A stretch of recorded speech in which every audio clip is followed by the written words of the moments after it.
नमस्कार, स्वागत है सांकेतिक भाषा के इस विशेष बुलेटिन में। मैं हूं अश्विनी मिश्र और मेरे साथ है मेरे सहयोगी शरद मुदगल। आइए सबसे पहले नजर डालते हैं अब तक की सुर्खियों पर। तेज हुई दिल्ली बम धमाके की जांच। कानपुर और हापुड़ से 2 कश्मीरी डॉक्टर गिरफ्तार। जांच टीम ने बरामद की ब्रीजा कार। डॉक्टर शाहीन के नाम पर रजिस्टर्ड थी ब्रीजा कार।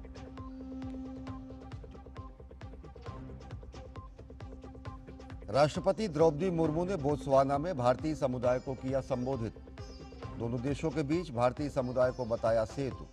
राष्ट्रपति की उपस्थिति में बोत्सवाना ने 8 चीते भारत को सौंपे।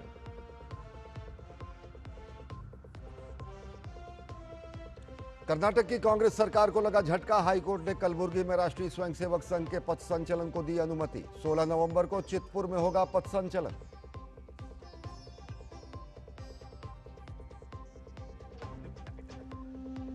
कोलकाता में दल बदल विरोधी कानून के तहत गई मुकुल रॉय की विधानसभा सदस्यता। कलकत्ता हाईकोर्ट का फैसला। भाजपा से चुनकर तृणमूल कांग्रेस में शामिल हुए थे मुकुल रॉय। और नक्सल मुक्त भारत अभियान को मिली बड़ी सफलता। छत्तीसगढ़ के बीजापुर में पुलिस, डीआरजी और एसटीएफ की संयुक्त कार्रवाई में 8 लाख का इनामी नक्सली कन्ना उर्फ बुचन्ना समेत 6 नक्सली ढेर।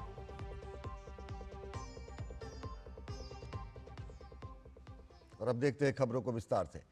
दिल्ली के लाल किले के पास हुए कार ब्लास्ट मामले में जांच का दायरा अब उत्तर प्रदेश तक पहुंच गया है। जांच एजेंसियां फरीदाबाद की अल फलाह यूनिवर्सिटी से जुड़े चिकित्सकों के आतंकवादी संबंधों और ब्लास्ट के तारों को जोड़ने में लगातार जुटी हुई हैं। इसी क्रम में हापुड़ जिले के पिलखुआ स्थित जीएस हॉस्पिटल के एक डॉक्टर फारूक अहमद डार को गिरफ्तार किया गया है। जानकारी के अनुसार दिल्ली पुलिस ने अस्पताल के प्रसूति एवं स्त्री रोग विभाग में तैनात assistant professor doctor Farooq Ahmad Dar को हिरासत में लिया है। गिरफ्तारी से पहले दिल्ली पुलिस ने उनके रिश्तेदारों से दिल्ली में पूछताछ की थी और जहां से फारूक के पिलखुआ में होने की सूचना मिली थी। इसके बाद टीम ने छापा मारकर डॉक्टर को अस्पताल से गिरफ्तार किया है। 34 साल का डॉक्टर फारूक अहमद डार जम्मू कश्मीर के बडगाम जिले के मीरीपुरा बीरवा गांव का निवासी है। उसने फरीदाबाद स्थित अल फलाह यूनिवर्सिटी से एमबीबीएस की डिग्री हासिल की थी और पिछले 1 साल से जीएस हॉस्पिटल में काम कर रहा था। गिरफ्तारी के बाद अस्पताल परिसर में हड़कंप मच गया, जबकि खुफिया एजेंसियां भी अलर्ट मोड पर आ गई। फिलहाल जांच एजेंसियां डॉक्टर के संपर्क, आतंकवादी नेटवर्क से जुड़ी सभी संभावित कड़ियों को खंगालने में लगातार जुटी हैं। दिल्ली ब्लास्ट के बाद उत्तर प्रदेश एटीएस एक्शन में है। कानपुर के हृदय रोग संस्थान में कार्यरत कार्डियोलॉजिस्ट डॉक्टर मोहम्मद आरिफ को एटीएस ने हिरासत में ले लिया है। वो जम्मू कश्मीर के अनंतनाग का रहने वाला है। प्रारंभिक जांच में पता चला है कि आरिफ लंबे समय से शाहीन और उसके भाई परवेज के संपर्क में था और उसके देश विरोधी गतिविधियों में शामिल होने की आशंका जताई जा रही है। एटीएस ने उसका लैपटॉप और मोबाइल जब्त कर लिया है। सूत्रों के मुताबिक जब्त किए गए संदिग्ध डिजिटल डेटा मिलने की जानकारी है। एटीएस की टीम उसे दिल्ली ले आई है, जहां पर दिल्ली ब्लास्ट के आरोपियों के आमने सामने बैठाकर पूछताछ की जाएगी। इस मामले में कानपुर के एलपीएस इंस्टीट्यूट ऑफ कार्डियोलॉजी के विभागाध्यक्ष डॉक्टर उमेश्वर पांडे ने कहा कि मोहम्मद आरिफ ने देश भर में आयोजित नीट सुपर स्पेशलिटी परीक्षा में भाग लिया था और काउंसलिंग के दौरान कानपुर कार्डियोलॉजी को उसने चुना था।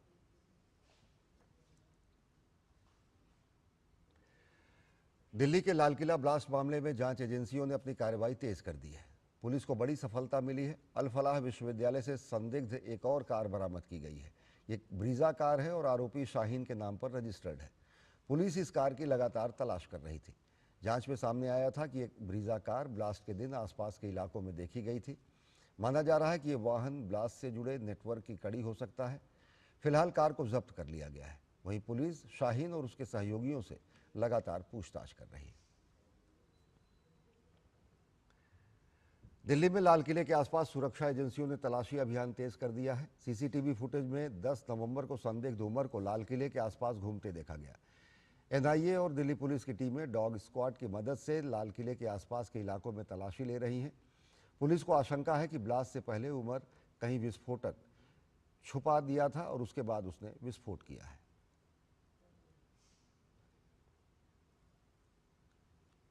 खुलासे सामने आ रहे हैं और लगातार व्हाइट कॉलर डॉक्टरों के नाम सामने आ रहे हैं। एक और नाम आरिफ का अब सामने आया जिसको यूपी एसटीएफ ने जो है वो पकड़ा है, एटीएस ने पकड़ा है। और साथ ही साथ ये देखिए अभी भी दिल्ली पुलिस का ये सर्च ऑपरेशन इस समय एक बार फिर से शुरू किया गया है, क्योंकि ये पूरा स्ट्रेच है जहां पर वो रेड लाइट आप देख सकते हैं वहां धमाका हुआ था। और ये मेरे लेफ्ट साइड में पार्किंग देख सकते हैं जहां पर उमर ने अपनी गाड़ी पार्क करी थी। और इसके बाद बताया गया कि पास की मस्जिद में उमर नमाज पढ़ने गया और इस पार्किंग में वो 3 से 3.25 घंटे रहा। और इसके बाद ये आगे इस रोड पे आता है और आगे से यू टर्न लेने के बाद इस गाड़ी में ब्लास्ट हो जाता है। और अब पुलिस ने एक बार फिर से ये सर्च ऑपरेशन तेज किया है। मैं अपने कैमरा मोंटी से कहूंगा नीचे की तरफ भी दिखाएं। मोंटी देखिए नीचे की तरफ भी जो है वो ऑपरेशन चल रहा है। सीनियर अधिकारी जो है यहाँ पुलिस ऑफिसर इंस्पेक्टर रैंक के वो इस टीम को लीड कर रहे हैं। और देखिए वहां पर जो महिला टीम है वो भी लगातार जो है वो सर्च ऑपरेशन चला रही है, क्योंकि बताया गया कि इसकी सबसे वीडियो यहाँ पर दिखी है सीसीटीवी में, उसकी मूवमेंट यहाँ पर नोटिस की गई है। तो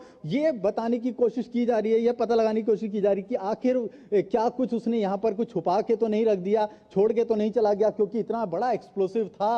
और क्या उसके हाथ में कुछ था वो भी यहाँ पर उसको भी खंगालने की कोशिश की जा रही है कि उसके गाड़ी के अलावा क्या कुछ उसने यहाँ तो ड्रॉप नहीं कर दिया, उसके बाद उसके किसी एजेंट ने आकर के उसको उठाया हो या उसको कोई सहयोगी यहाँ पे आया हो। क्योंकि जिस तरह से उसके तार जो हैं वो आतंकवादी संगठनों के साथ मिलते दिखाई दे रहे हैं, शाहीन शाहिदा के साथ मिलते दिखाई दे रहे हैं। तो ये देखिए सर्च ऑपरेशन लगातार तेजी से माउंट हो रहा है और कोशिश की जा रही है इसके जरिए ये पता लगाने की कि उमर यहाँ जब तक रहा क्या ऐसी कोई संदिग्ध वस्तु या ऐसा कोई एक्सप्लोसिव वो यहाँ ड्रॉप करके तो नहीं चला गया जिससे आगे भी किसी तरह की आतंकवादी घटना को अंजाम दिया जा सके। आपने देखा एनआईए लगातार गाड़ियां जो उस समय वहां पर हदाहद हुई थी, जिन पे क्षति हुई थी, उनके भी ओनर की तलाश की जा रही है, उनसे भी पूछताछ की जा रही है। उन गाड़ियों में भी तलाशी जारी है कि क्या कोई पार्टिकल छूट तो नहीं गया, कोई ऐसी चीज तो नहीं छोड़ के उमर वहां से भागा जो आगे फिर से दिल्ली को दहला देने के लिए काफी हो। तो ऐसे में एजेंसियां एक बार फिर से सर्च ऑपरेशन चला रही हैं और हर एक चीज को यहां पर खंगाला जा रहा है। कैमरा मोंटी के साथ मैं मुकेश शुक्ला, डीडी न्यूज, दिल्ली।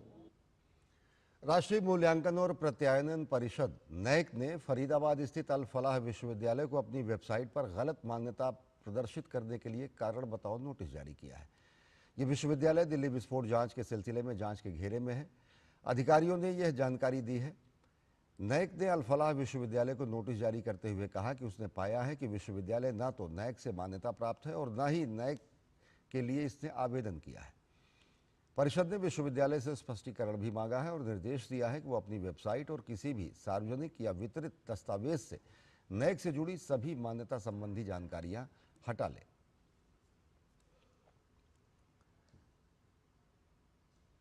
दिल्ली के लाल किले के पास हुए कार विस्फोट मामले में राष्ट्रीय जांच एजेंसी ने बुधवार को कई जगह पर छापेमारी की।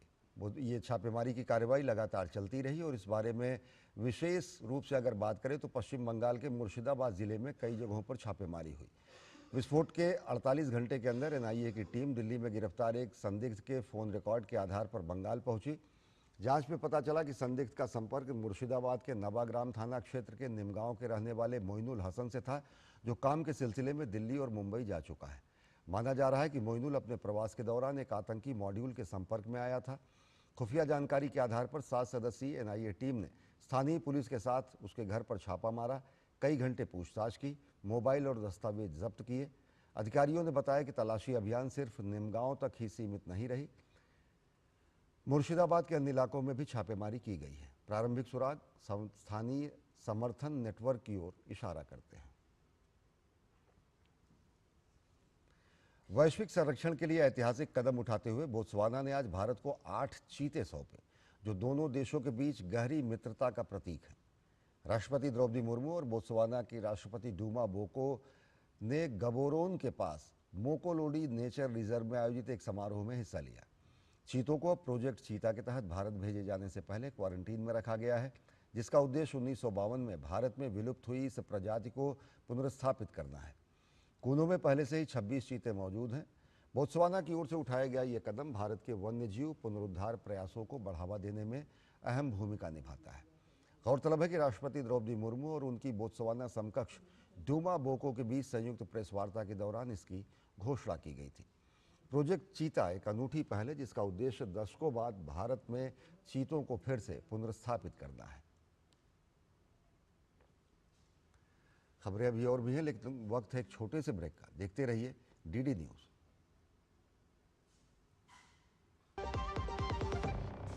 जब धरती चीर कर निकलता है लोहे का पत्थर और मिलता है मोंगिया के जोश से, फिर तपता है, पिघलता है और बनता है फौलाद।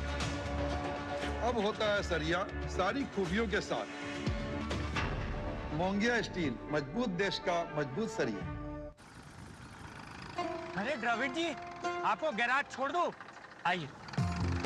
काश आप जैसा गेम चेंजर हमारे पास भी होता। है ना, खेती का गेम चेंजर जय किसान नवरत्ना नैनो शक्ति नैनो डीएपी। इसके हर ड्रॉप में है करोड़ों नैनो पार्टिकल्स की शक्ति। नैनो पार्टिकल्स के कारण पत्तियां इन्हें दोनों साइड से अब्सॉर्ब करें बिना वेस्टेज और उपज खूब बढ़ाएं। जय किसान नवरत्ना नैनो शक्ति नैनो डीएपी, विज्ञान का वरदान, हर फसल की शान। ब्रेक के बाद आप सभी का स्वागत है। छत्तीसगढ़ के बीजापुर जिले के नेशनल पार्क में सुरक्षा बलों को बड़ी सफलता मिली है। पुलिस, डीआरजी और एसटीएफ की संयुक्त कार्रवाई में 6 माओवादी मारे गए हैं।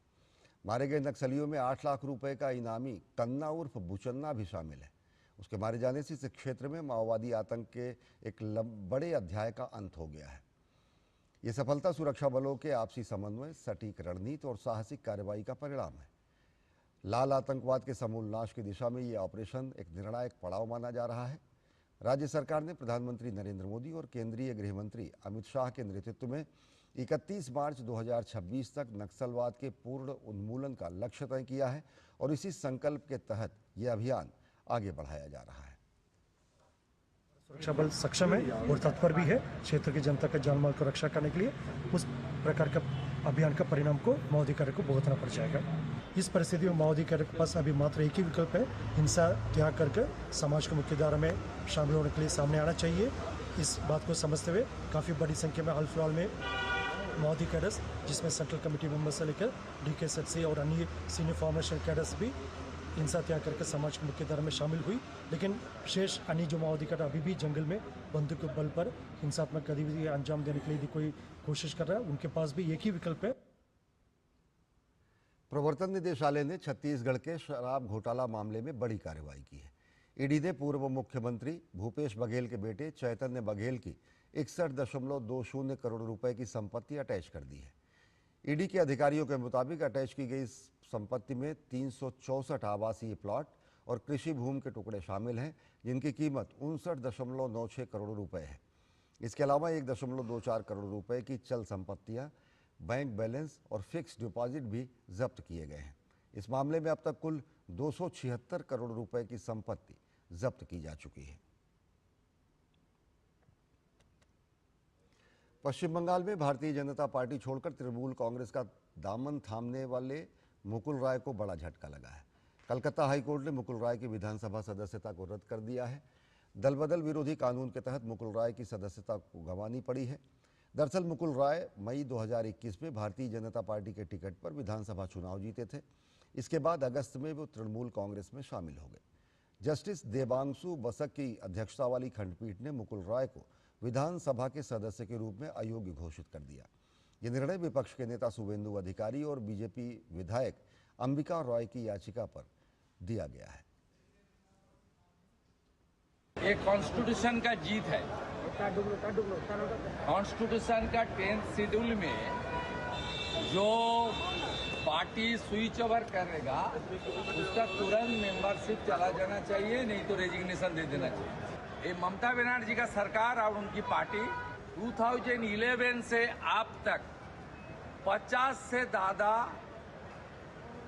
दूसरा पार्टी का एमएलए को स्विच ओवर कराया और असेंबली का अंदर उनको एंटी डिफेक्शन लॉ को द्वारा मेंबरशिप खारिज नहीं किया। फाइनली कॉन्स्टिट्यूशन की जीत हुआ है। बिहार विधानसभा चुनाव के लिए वोटों की गिनती कल सुबह 8 बजे शुरू होगी। बिहार के 38 जिलों के 46 मतगणना केंद्रों पर वोटों की गिनती होगी। 243 निर्वाचन क्षेत्रों के लिए मतदान 2 चरणों में हुआ है। इलेक्ट्रॉनिक वोटिंग मशीन को स्ट्रांग रूम में कड़ी सुरक्षा के बीच रखा गया है। बिहार के मुख्य चुनाव अधिकारी के मुताबिक मतदान में इस्तेमाल किए गए ईवीएम और वीवीपैट को 3 परत की सुरक्षा प्रणाली के तहत स्ट्रांग रूम के अंदर सील किया गया है। इसके अलावा सभी मतगणना केंद्रों पर सुरक्षा के व्यापक इंतजाम किए गए हैं। उचित सुरक्षा सुनिश्चित करने के लिए केंद्रीय सशस्त्र पुलिस बल और राज्य पुलिस को तैनात किया गया है। इसके अलावा सीसीटीवी निगरानी और अन्य सुरक्षा प्रावधान भी किए गए हैं।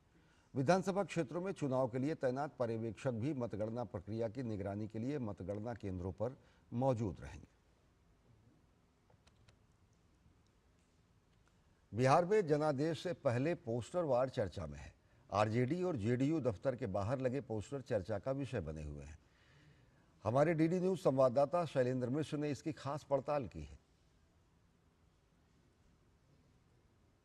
कल बिहार में मतगणना होनी है और उसके ठीक पहले पोस्टर वार काफी चर्चा में है। आरजेडी के बिहार में पटना मुख्यालय में उसके ठीक सामने ये देखिए आरजेडी समर्थकों के द्वारा ये पोस्टर लगाया गया है अलविदा चाचा, जिसमें नीतीश कुमार पर निशाना साधा गया है। यानी आरजेडी के समर्थकों का दावा है कि आरजेडी सरकार आ रही। बावजूद इसके कि हम जानते हैं कि तमाम एग्जिट पोल ये कह रहे हैं कि एनडीए सरकार की शानदार वापसी होने जा रही है। यानी एनडीए फिर एक बार बिहार की सत्ता में काबिज होने जा रहा है। उसको एनडीए के जो सहयोगी हैं बीजेपी, जेडीयू, हम, जीतन राम मांझी की जो पार्टी है, उपेंद्र कुशवाहा की पार्टी है और चिराग पासवान की लोजपा है, मिलकर एक बड़े बहुमत का आंकड़ा हासिल करने जा रही हैं। ये तमाम एग्जिट पोल ने दावा किया, लेकिन बावजूद उसके आरजेडी समर्थकों ने यह नारा लगाया है, पोस्टर लगा हुआ। क्या आप लोगों का कहना है, एग्जिट पोल आप मान रहे हैं सही होने वाला है या फिर उसका उल्टा होने वाला है? ना एग्जिट पोल जो है वो सही है। अरे काम किया है तो भाई ऐसा थोड़े है। जनता सब जान रहा है कि क्या है क्या नहीं है। अब ऐसा बताइए, एग्जिट पोल तो कह रहा है कि फिर से एनडीए वापस आ रहे हैं, तो आरजेडी समर्थक क्या कह रहे हैं? बिल्कुल एनडीए वापस आ रही है, इसमें कहीं से कोई शक नहीं है, एनडीए वापस आ रही है। आरजेडी समर्थकों का जोश अभी बना हुआ, जोड़ बना हुआ, उससे क्या हो सकता है? जो सच्चाई है वही तो होगा। अभी एनडीए का अभी माहौल देखिए ऐसा, अभी जो भी बोल चाहती है कि फिर से जंगल राज कभी भी वापस आए, कभी भी नहीं। पटना में आरजेडी दफ्तर के सामने लगे पोस्टर के बाद अब हम पहुंचे हैं जेडीयू दफ्तर, और आप ये देखिए हमारे ठीक पीछे जनता दल यूनाइटेड का दफ्तर है और उसके ठीक सामने एक पोस्टर लगाया गया है, टाइगर अभी जिंदा है। देखिए, दलित, महादलित, पिछड़ा, अति पिछड़ा, सवर्ण, अल्पसंख्यक के संरक्षक टाइगर अभी जिंदा है। नीतीश कुमार की तस्वीर है, एक समर्थक हैं, पूर्व मंत्री, उन्होंने ये पोस्टर लगाया है। तो हम पोस्टर वार देख रहे हैं पटना की सड़कों पर, जो पटना में जो मुख्यालय है आरजेडी का या फिर जेडीयू का, समर्थक पोस्टर लगा रहे हैं। कल मतगणना होनी है, नतीजे आने हैं, बिहार का जनादेश आना है। तमाम एग्जिट पोल ये बता रहे हैं कि एनडीए की शानदार वापसी होने जा रही है। इस बीच ये पोस्टर चर्चा का विषय बने हुए हैं। कैमरामैन मोहन मुकुट के साथ शैलेंद्र मिश्र, डीडी न्यूज, पटना। भारत निर्वाचन आयोग ने गुरुवार को विशेष गहन पुनरीक्षण से जुड़ी जानकारी दी, जिसमें विशेष गहन पुनरीक्षण एसआईआर चरण 2 के अंतर्गत मतदाता सूची पुनरीक्षण की प्रगति का विस्तृत विवरण प्रस्तुत किया गया है। ये पुनरीक्षण चरण 4 नवंबर 2025 से 4 दिसंबर 2025 तक चल रहा है। आयोग द्वारा जारी रिपोर्ट के अनुसार अब तक देश भर में कुल 50,95,26,685 मतदाता विशिष्ट नामांकन प्रपत्र मुद्रित किए जा चुके हैं, जो कि निर्धारित लक्ष्य का 99.91% है। इनमें से 42,18,16,210 प्रपत्र वितरित किए जा चुके हैं, जो कि कुल लक्ष्य का 82.71% है। राज्य के आंकड़ों पर अगर नजर डालें तो गुजरात में सर्वाधिक प्रगति दर्ज की गई है, जहां पर 94.27% प्रपत्र वितरित किए जा चुके हैं। पूरे देश में इस पुनरीक्षण कार्य में लगभग 5,33,093 बूथ लेवल ऑफिसर सक्रिय रूप से हिस्सा ले रहे हैं। निर्वाचन आयोग ने सभी राज्यों और मान्यता प्राप्त राजनीतिक दलों से अपील की है कि वे इस पुनरीक्षण अभियान में पूर्ण सहयोग करें, ताकि प्रत्येक पात्र नागरिक का नाम मतदाता सूची में सुनिश्चित रूप से शामिल किया जा सके। राष्ट्रपति द्रौपदी मुर्मू बोत्सवाना की यात्रा पर है। अपनी यात्रा के दौरान राष्ट्रपति ने बोत्सवाना में भारतीय समुदाय के लोगों को संबोधित किया। राष्ट्रपति द्रौपदी मुर्मू ने कहा कि बोत्सवाना में रह रहे भारतीय समुदाय के लोगों ने अपनी कड़ी मेहनत और सामाजिक कार्यों से दोनों देशों के संबंधों को और मजबूत किया है। आपकी मेहनत, ईमानदारी और समर्थन ने आपको बोत्सवाना समाज में सम्मान और स्नेह दिलाया है। साथ ही आपने स्थानीय रोजगार और कौशल विकास में भी महत्वपूर्ण भूमिका निभाए हैं। मैं आप सभी को भारत के गौरवशाली प्रतिनिधि होने के लिए भी बहुत बहुत बधाई देती हूँ। आपकी सामाजिक सेवा और परोपकार की भावना प्रशंसनीय है। राष्ट्रपति द्रौपदी मुर्मू ने बोत्सवाना में रह रहे भारतीय समुदाय के लोगों को भारत के विकास के लिए बेहद अहम बताया। राष्ट्रपति ने कहा कि आपकी मेहनत और ऊर्जा बोत्सवाना के साथ साथ भारत को भी गौरवान्वित करती है। भारत आज एक परिवर्तनशील दौरे से गुजर रहा है। हमारा युवा और प्रतिभाशाली जनसंख्या, मजबूत अर्थव्यवस्था और नवाचार की भावना हमें 2047 तक एक विकसित राष्ट्र बनाने के लक्ष्य की ओर से जा रहे हैं। Digital India, make in India, startup India और स्वच्छ भारत जैसे पहले भारत को नई ऊंचाइयां तो ले पहुंचा रहे हैं। आप सभी इस विकास यात्रा का अभिन्न हिस्सा है। जिस एनर्जी के साथ आप यहाँ काम करते हैं और यहाँ का आर्थिक और सामाजिक विकास में आप भाग लेते हैं, वो आपके लिए तो है ही, लेकिन ये भारत के लिए ही बहुत बड़ा ये स्वागत है। राष्ट्रपति द्रौपदी मुर्मू ने मानव संसाधन विकास को दोनों देशों के लिए महत्वपूर्ण बताया। राष्ट्रपति ने कहा कि भारत और बोत्सवाना अब डिजिटल, शिक्षा और व्यापार समेत कई क्षेत्रों में आपसी सहयोग निरंतर बढ़ा रहे हैं। ह्यूमन रिसोर्स डेवलपमेंट हमारे सहयोग का एक मजबूत स्तंभ है। भारत की आईटेक और आईसीसीआर योजनाओं के अंतर्गत अनेक बोत्सवाना नागरिकों ने भारत में प्रशिक्षण प्राप्त किया है। ये आज बोत्सवाना के विकास में अग्रणी भूमिका निभा रहे हैं। ये हमारे संबंधों की गहराई का प्रमाण है। भारत और बोत्सवाना डायमंड सेक्टर में भी घनिष्ठ साझेदार है और हम टेक्नोलॉजी, डिफेंस तथा डिजिटल कनेक्टिविटी जैसे नए क्षेत्रों में भी सहयोग बढ़ा रहे हैं। सुप्रीम कोर्ट ने तमिलनाडु सरकार को बड़ा झटका दिया है। दरअसल सुप्रीम कोर्ट ने तमिलनाडु सरकार द्वारा कर्नाटक के खिलाफ कावेरी जल बंटवारे के विवाद में हस्तक्षेप करने से साफ इनकार कर दिया है और राज्य की याचिका को खारिज करते हुए कर्नाटक के मेकेडाटू परियोजना के खिलाफ कहा कि पानी के आवंटन का निर्णय विशेषज्ञ निकायों द्वारा किया जाना चाहिए जो इसके लिए गठित किए गए हैं। इस मामले पर कर्नाटक के उप मुख्यमंत्री डीके शिवकुमार ने कहा कि हमको इंसाफ मिला है, ये हमारा पानी है और ये हमारा अधिकार है। Setback of Mekedatu is the justice. Injustice is not being flown. Justice is flown from the seat of justice. So that is what we are requesting. It is our right and our water. We are not disturbing. Tamil Nadu will be benefited. Tamil Nadu will get sufficient of water whenever, whatever the orders has been given. So we have to go ahead with the project. केंद्रीय वाणिज्य एवं उद्योग मंत्री पीयूष गोयल ने Canada के अंतर्राष्ट्रीय व्यापार मंत्री मनिंदर सिद्धू के साथ नए रोड मैप 2025 के अंतर्गत व्यापार एवं निवेश पर 7वें भारत कनाडा मंत्री स्तरीय संवाद की सह अध्यक्षता की। बैठक में द्विपक्षीय व्यापार को मजबूत करने, निवेश बढ़ाने और दोनों देशों के बीच सहयोग को प्रगाढ़ करने के उपायों पर चर्चा हुई। इस बैठक का उद्देश्य भारत और कनाडा के बीच व्यापारिक रिश्तों को और बेहतर बनाना है।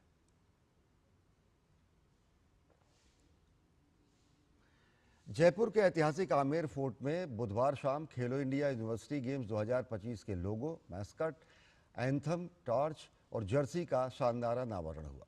राजस्थान के खेल मंत्री कर्नल राज्यवर्धन सिंह राठौड़ ने कार्यक्रम में अध्यक्षता करते हुए कहा कि लॉन्च युवाओं के सपनों को नई उड़ान देगा।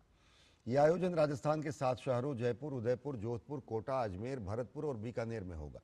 इसमें देश भर के 200 विश्वविद्यालयों के लगभग 7000 खिलाड़ी 24 खेल प्रतिस्पर्धाओं में हिस्सा लेंगे। कार्यक्रम में खेलो इंडिया गेम्स के शुभंकर, खम्मा और घड़ी का अनावरण किया गया। ये शुभंकर राज्य के राजकीय पशु ऊंट और पारंपरिक अभिवादन खम्मा घड़ी से प्रेरित हैं, जो राजस्थान की गर्मजोशी, परंपरा और आतिथ्य की भावना का शानदार प्रतीक है। तो बुलेटिन में फिलहाल इतना ही। देश और दुनिया की ताज़ा तरीन खबरों के लिए देखते रहिए डीडी न्यूज़। हमें दीजिए अनुमति। नमस्कार।